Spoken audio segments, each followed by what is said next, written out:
We're in Everett at the intersection of State Route 99, which is Evergreen Way, and Airport Road, which is considered probably one of the most dangerous intersections in the area. And we're about to talk with some folks who are hoping that traffic safety improvements will be a priority because of the number of injuries and fatalities that are involved, not just in this intersection, but all over the Puget Sound region.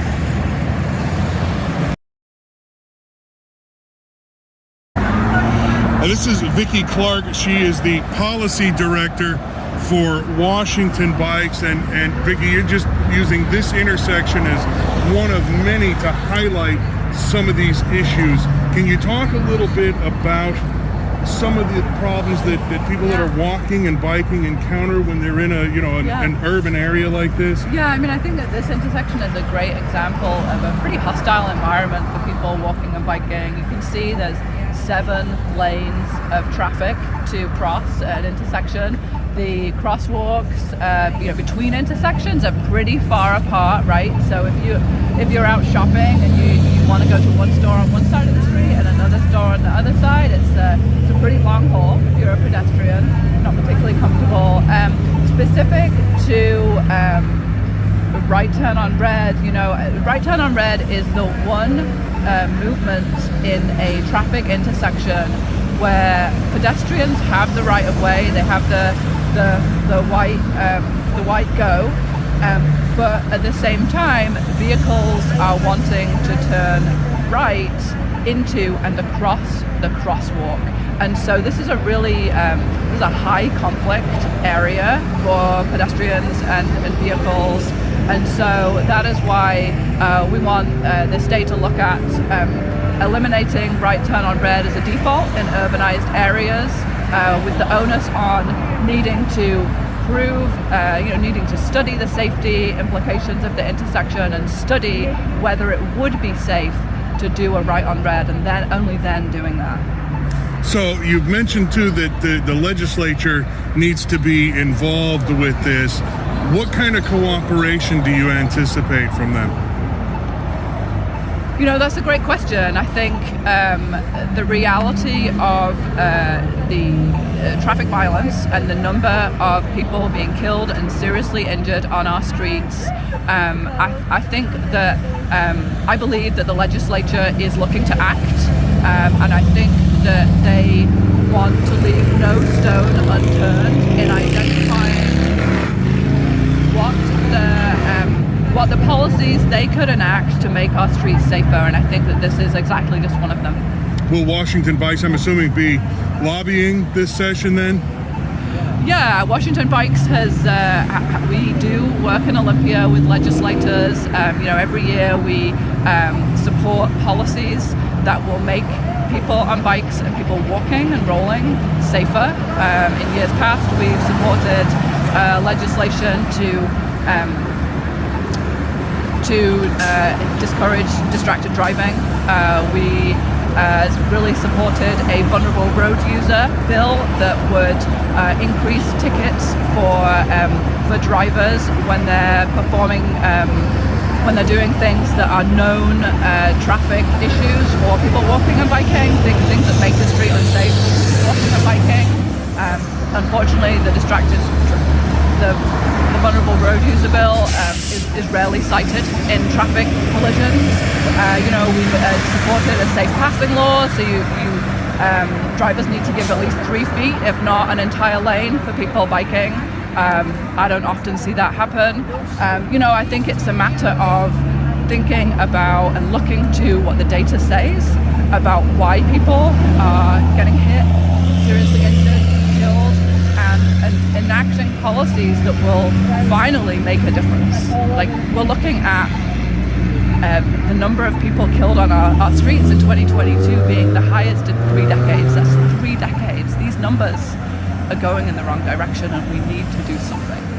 Agreed. Now, the other thing too that you mentioned that I feel is probably going to be a big one is lowering the blood alcohol limit to 0.05. Yeah. Why is that a good mark versus 0.08 or when we were at 1.0 before? Again, we have to go back to the data. This is a data-driven recommendation. We know that half of traffic serious injuries and fatalities involve an intoxicated driver. So we know this has a big impact on our streets, and we also know that around 0.05 is where the safety risks of driving rapidly start to increase. Again, we also know that countries around the world that don't have this such extreme traffic violence issue, over 100 countries already have a blood alcohol content level of 0.05 or lower. The data is unequivocal, and we have to act. Now, we've also sort of touched on distracted driving. After all the years we've been hammering that message home, how much of a problem is that still to this day? It's interesting, right? Anecdotally, I would say absolutely. Increasingly, I drive a car and I have to drive a lot at times, and I see people texting and driving. I see people looking at their phones. I think what's interesting about the data around that is that when a crash occurs, distracted driving has to be self-reported. And I think that there's clearly a strong disincentive to self-report that. Agreed. Very good. Vicki, thank you. I really appreciate that. And this is Everett City Council member Liz Voegeli. Council member, we're at this particular intersection because it's a difficult one. With intersections like this, just how bad is this problem in the city of Everett? Well, I don't have the statistics in front of me, of course, and this is also an interesting intersection in that one corner is the city of Everett and 3 other corners are unincorporated in Snohomish County. And it's a highway, right, SR 99, so that's the Department of Transportation. So there's 3 jurisdictions that need to work together to make it safer. And it is quite dangerous. Now I can't remember the entire question, but it's significant.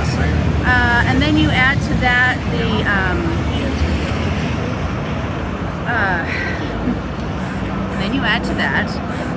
the signals and how they work. So during the week without driving, I was participating in.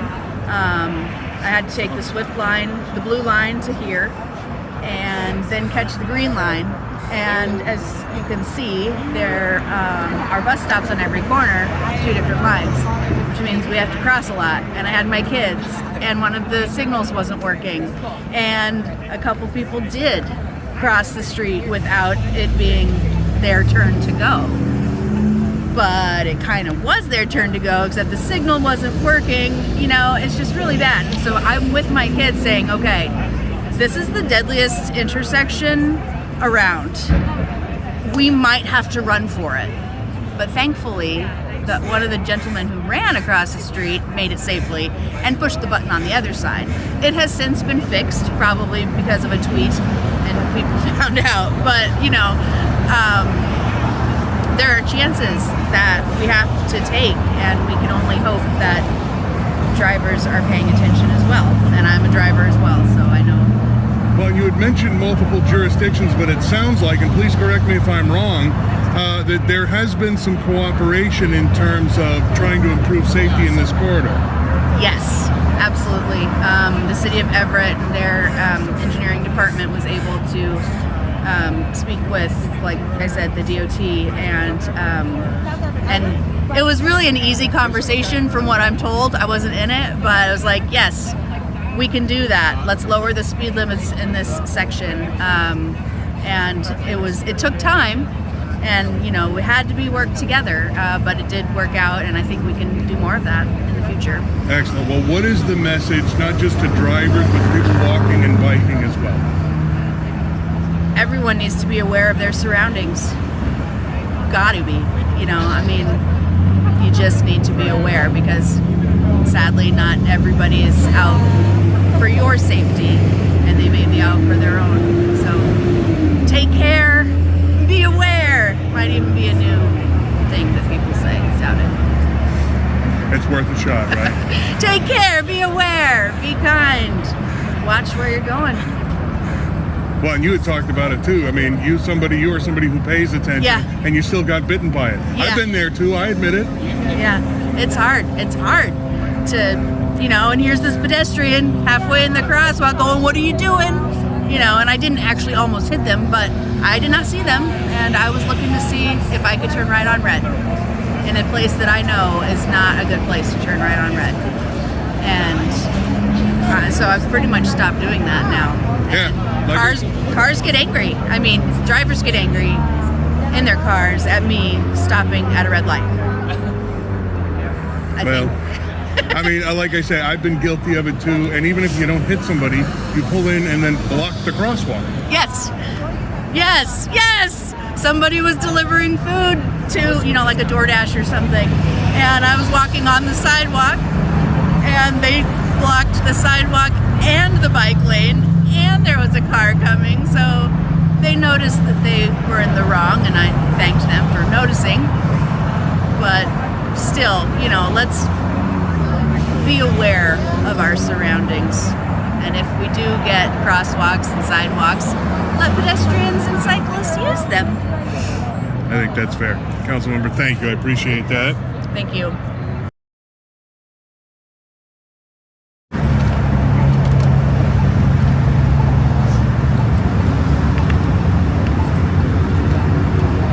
Of course. No problem. Thank you again for joining us here today. My name is Brock Howell, and I'm the director of the Snohomish County Transportation Coalition, or SNOTRAC for short. SNOTRAC advocates for connecting people and communities in Snohomish County and beyond with safe, equitable, and accessible transportation. We especially focus on the needs of people with disabilities, older adults, youth, low-income individuals, and people of color. These are people who are disproportionately relying on getting around without a car and who are disproportionately impacted by traffic violence. We gather here today because yesterday was the World Day of Remembrance for road traffic victims.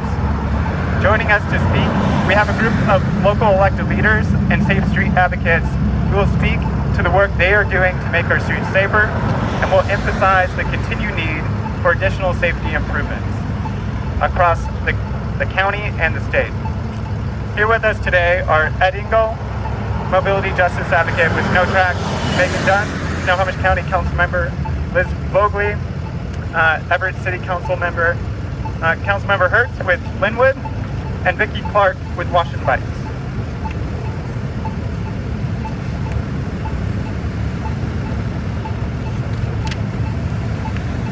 Before we have each speaker speak, I would like to take a moment to highlight the significance of the location we are standing at.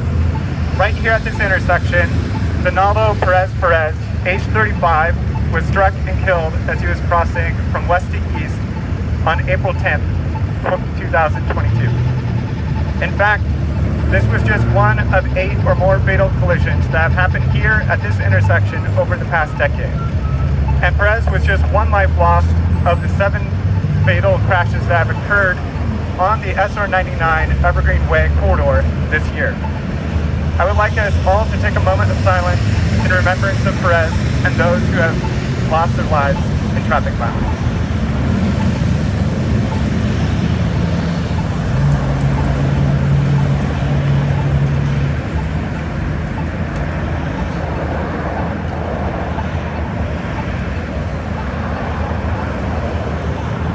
Thank you. Traffic violence is senseless. No one needs to die in a traffic crash. Through better design and engineering of our roadways, we can account for human error and make our roads inherently safe for all people. Following the traffic engineering principles of Vision Zero and the Safe Systems approach, we can make our roadways safer for everyone, whether we're walking, rolling, biking, driving, or riding transit. Now, Ed Engel will speak. Ed is a mobility justice advocate for SNOTRAC.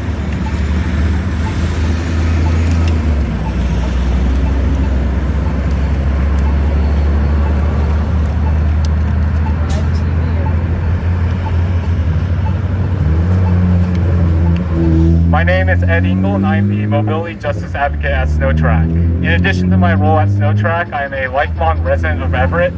Throughout my life living here, this intersection has always had the reputation of being dangerous. More often than not, stories I've heard about traffic violence can be traced to this very corridor. This year has been especially deadly on the corridor. Those 7 fatal crashes on this corridor mark a record amount of fatal crashes in the last decade. In 2013, there was 1 fatal crash, growing to 6 in 2021 to this year's 7. A large portion of these fatal crashes involve pedestrians. In 2013, there was 1 fatal crash involving a pedestrian. That number has grown to 5 this year. As for crashes that resulted in a serious injury on the SR99 corridor, this year we have seen 17 crashes that led to serious injury. Last year, in 2021, we saw a record number of 28. This follows a steady increasing trend, as there were 10 serious injury crashes in 2013. This elevated trend of injury and fatalities can be seen across Snohomish County, with 43 fatalities occurring this year. In the last decade, the county has consistently seen around 40 deaths per year for traffic violence. This only scratches the surface of how unsafe our streets are. In 2022, Snohomish County saw 6,078 crashes, and this number will only grow as the year draws to a close. Within the last decade, Snohomish County has consistently seen over 10,000 crashes a year, with a record high of 14,329 in 2016. While not all these crashes lead to fatalities or serious injury, it is a testament to how unsafe our streets are for everyone that uses them.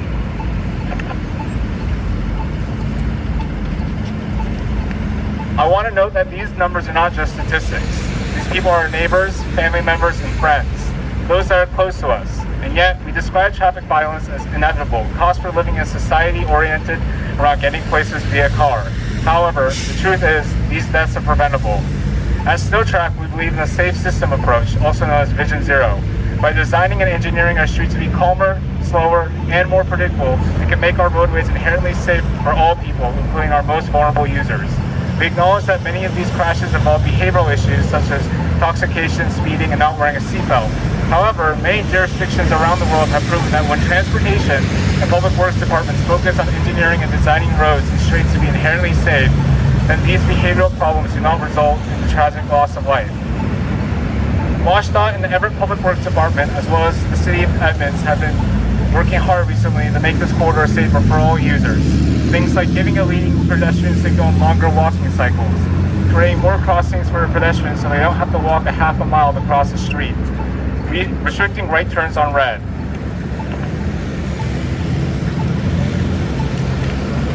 Lowering speed limits and using automated camera enforcement. This past session, the legislature gave more authority to local jurisdictions to implement these tools, rechanneling the roadways to make them calmer.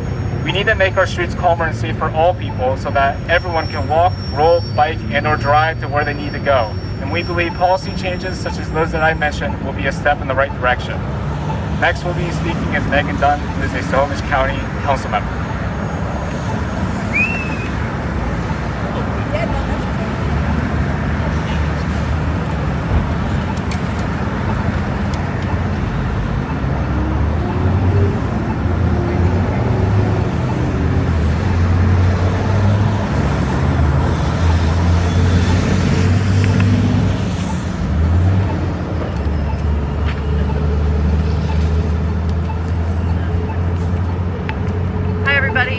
My name is Megan Dunn. I'm on the Snohomish County Council. So now we're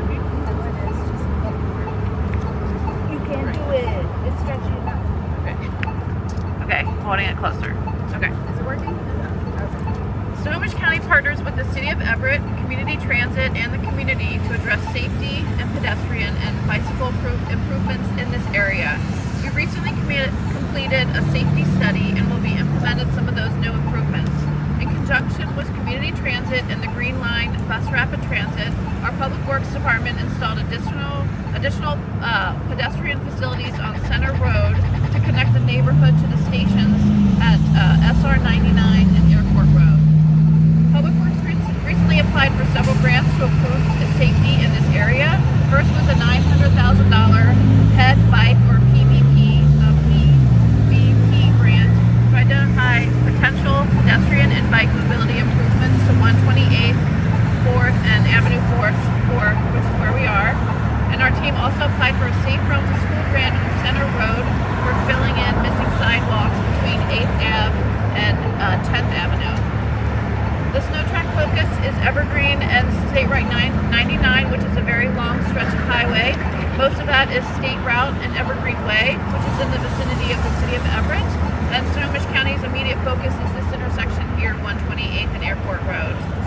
We've also identified pedestrian improvements at a signalized intersection of Gibson Road and 99, and the state signalized this intersection a number of years ago, partially due to a fatality that happened in this area, to provide a crossing location on this stretch of 99 between Lincoln and south to Airport Road and the Everett city limits. But more can be done to improve pedestrian safety, and today we are remembering those who have been injured or lost their lives walking in this area. So today is a reminder to refocus our attention and energy to improve public safety for everyone.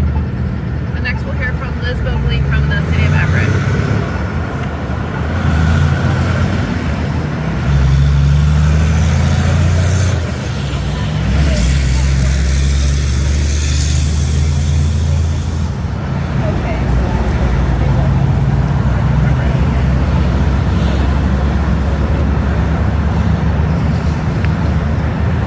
Everyone, members of our community. I am Everett City Council member Liz Bogley, and I'm here to show support to the victims of traffic fatalities and their friends and families. Please consider these words as you go about your community work. MVC VPED 7 p.m. NOV 20 transported to Harborview. Once a month TAC meetings, weekly council emails, daily Twitter feed. Constant acknowledgement of the lack of safety regarding the infrastructure of our roadways. My nose gets itchy, my eyes start to leak, and my heart feels trapped in my chest. How many fatalities, injuries, near misses, and unreported collisions must we suffer before the case is made for safer streets? Pedestrian not in crosswalk. Pedestrian in crosswalk. Pedestrian on sidewalk. Pedestrian had the right of way. Pedestrian crossed on red. Pedestrian is being transported to hospital. Driver is cooperative. Driver fled the scene. Driver had the right of way. Driver didn't see the pedestrian. Driver was looking down. Driver was intoxicated. Driver was not at fault. Pedestrian suffered injuries. Highway 99 Highway 99 is 7 lanes of 40 to 50 mile per hour posted speed limits. Highway 99 has bus service to the many amenities that serve our communities. Pedestrians must cross the street at some point. We can make roadways safer for pedestrians and drivers. We could create bus-only lanes. We can require more driver training. We can work together at the city, county, state, and federal level. Let's make our streets and roadways safer for all of us. I know a lot of us are willing. Let's find a way. The next MVC VPED could be yours or family members.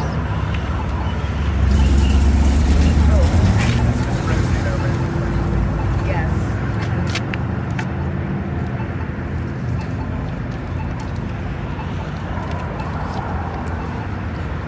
Are your nose getting itchy and your eyes starting to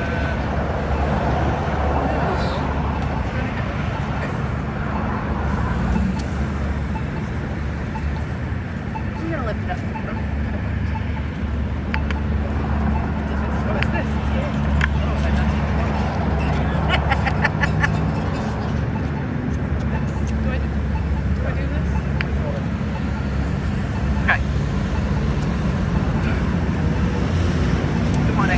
My name is Vicky Clark and I'm the Policy Director for Washington Bikes. Washington Bikes advocates for state policy level change to make communities across Washington State safer for people to walk, bike and roll.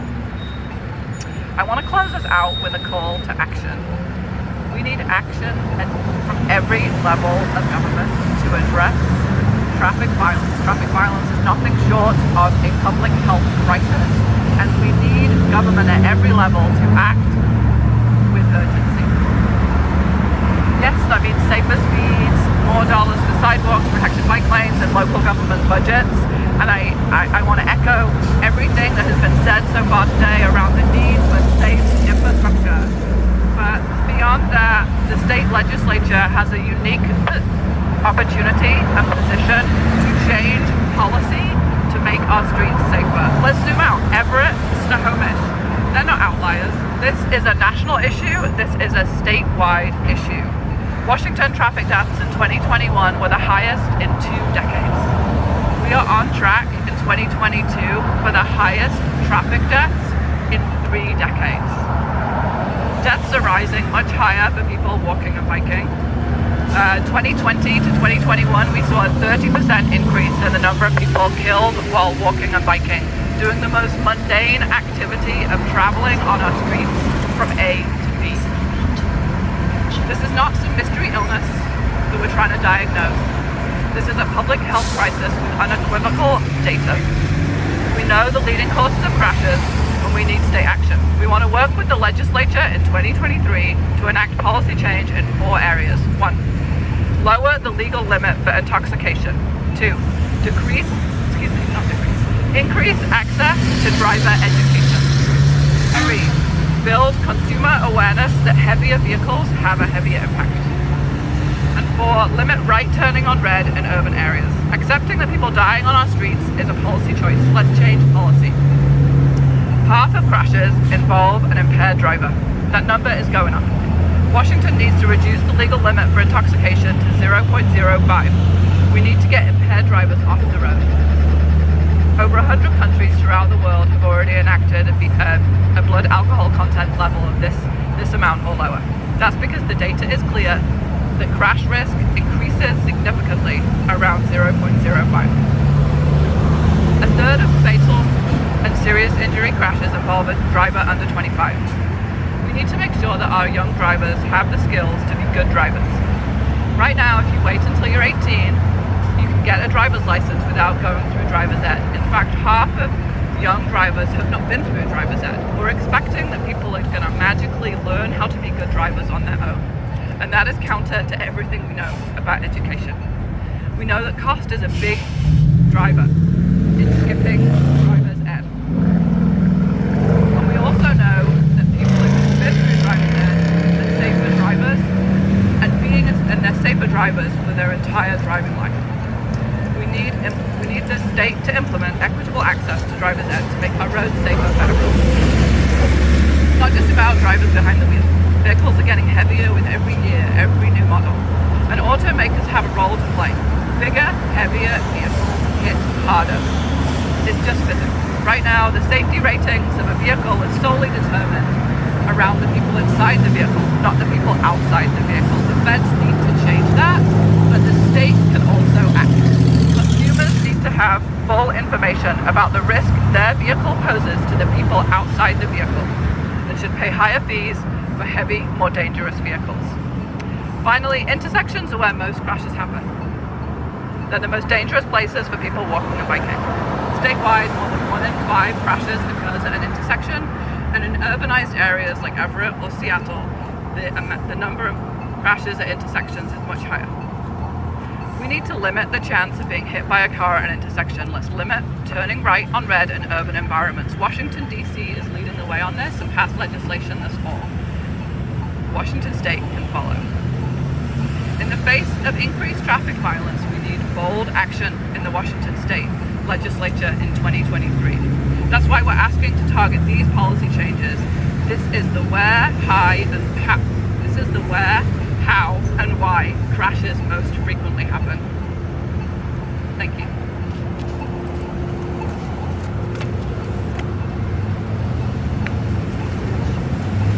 So now we'll take questions.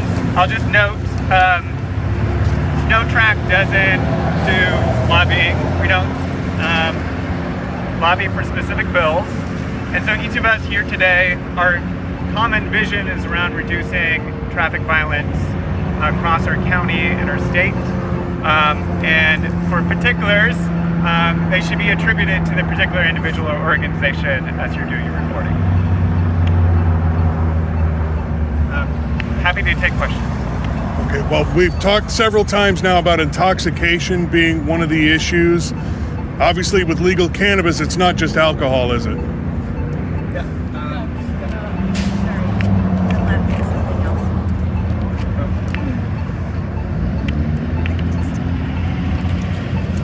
I think think the data speaks to the fact that a large number of the intoxicated drivers it is alcohol.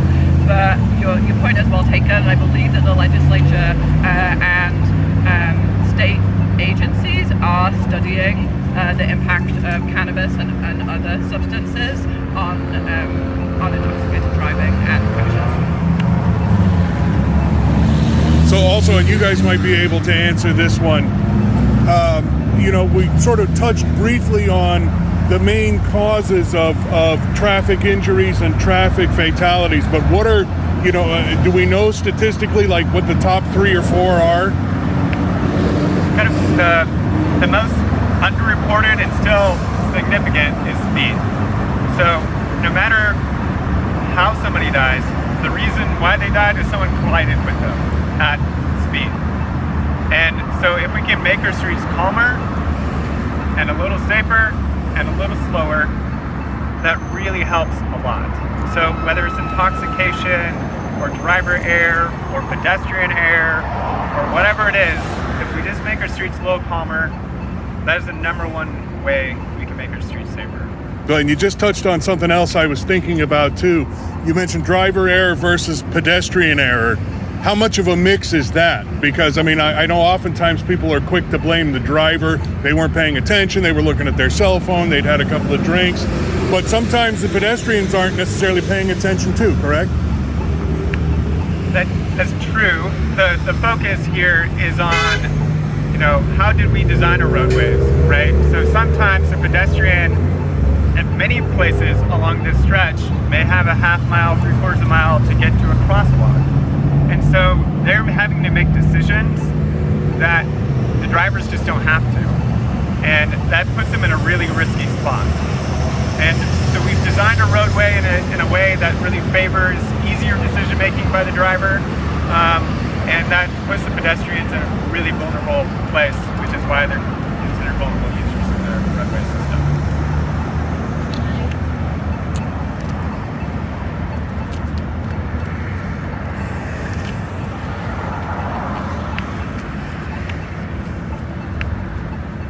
To add to that, whether about driver error versus pedestrian error, and how we can make the infrastructure safer. For instance, sidewalks are, let's say, 4 to 6 feet wide. I know that I personally get a little scared when I see a lot of our neighbors on the sidewalk. So there's not a lot of space to either walk.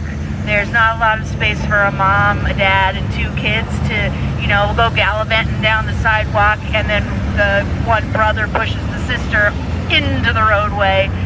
So sometimes there's no sidewalks. So sidewalks is an infrastructure thing. Just this straightaway down 99, 7 lanes, cars going fast.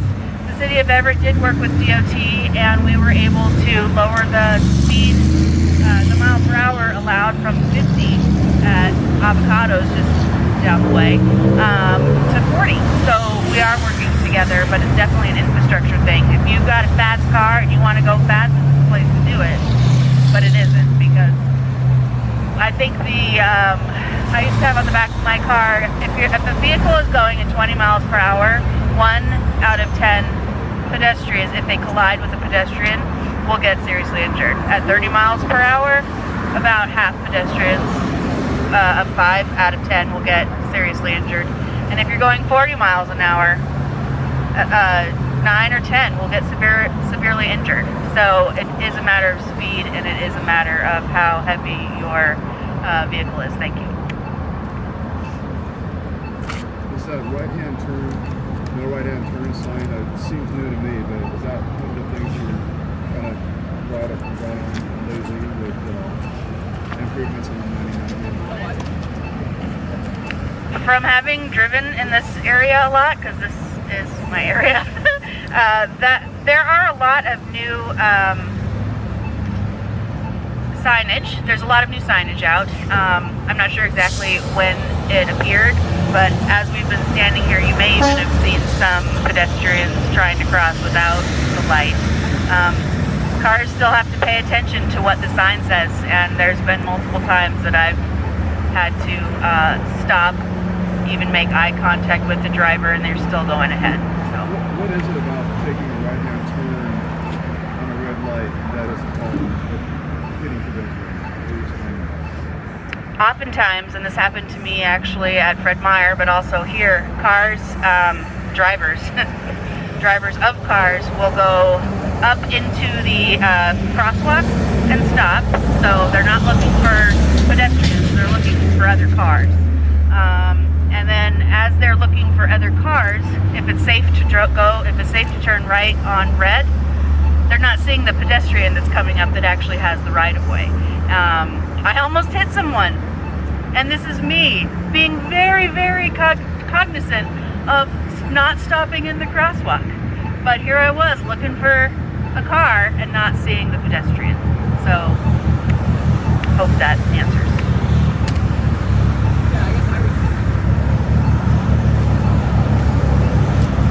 I would just add that what is unique about right turn on red is that it is the one traffic turn where pedestrians have the right of way at the same time that a vehicle has the right of way. And what do we know about how vulnerable vehicles are? Excuse me. What do we know about how vulnerable pedestrians are versus vehicles, right? You have 5,000 pounds of metal coming at you. We know that the impact to the pedestrian is going to be significant. And so limiting right turn on red, eliminating right turn on red, making it so that the onus is on proving that an individual intersection is safe for a right turn on red versus the default, which is relatively unique, right? The other countries in the world do not have right turn on red. It's an anomaly. So making the emphasis on how do we make the intersection safe, not the default, but how do we get cars through this intersection as fast as possible. Designing for speed, not safety, is what has created the significant number of deaths, serious injuries that we are seeing.